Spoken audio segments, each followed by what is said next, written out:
He lost the phone. Okay, Ryan said he was in the back of his truck.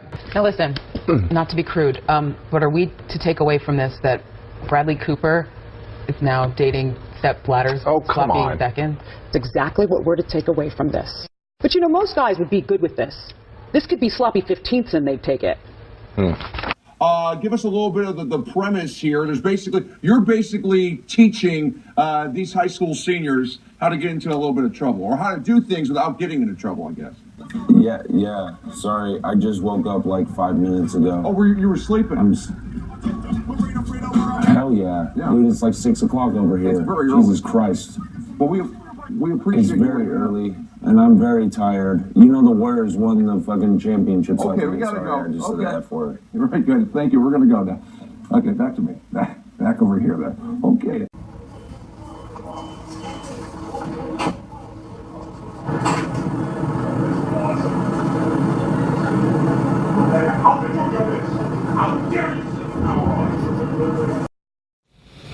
We're good.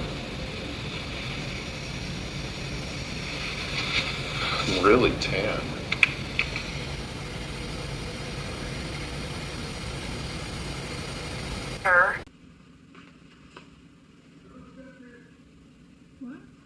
What?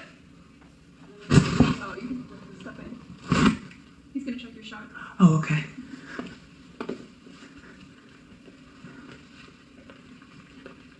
Tonight, we continue our week-long series with Class 3A. Wait for me on the prompter there. Sorry. All right, I think we had a little technical issue there. Pretty obvious. Eyewitness News starts right now.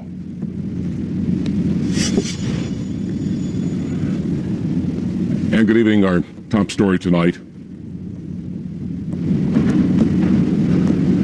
We are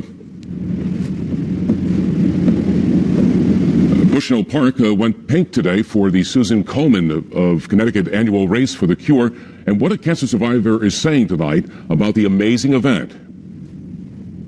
And a manhunt continues in New York after 2 convicted murderers escaped. The latest on that is coming up.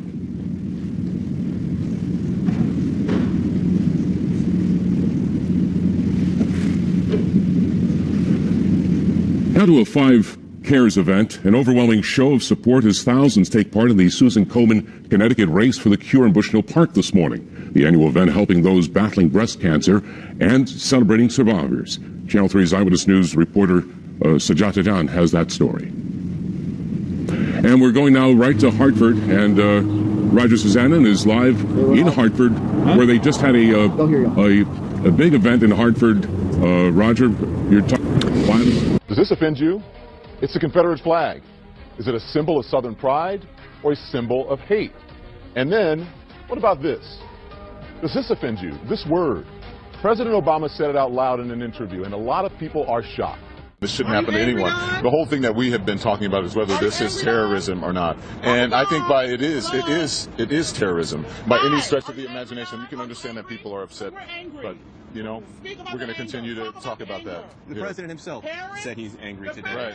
And local leaders said they are angry, too, that violence like this can't happen in a church. But everyone I've spoken to as well has also talked about healing. Yeah. I just think it's really sad that when we have 9 people who've lost their lives. We're going to take a break. We're going to take a break. And we have to deal with something like this. But I think it's important, too, that people see the ignorance with it.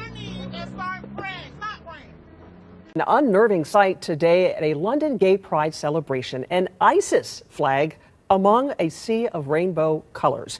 CNN International assignment editor spotted the flag and was able to snap these pictures. Joining me on the phone from London is CNN's International Lucy Paul. This man, quite distinctive from the rest of the crowd, he was dressed in black and white, whereas everyone else was brightly coloured, as you can see from the photos.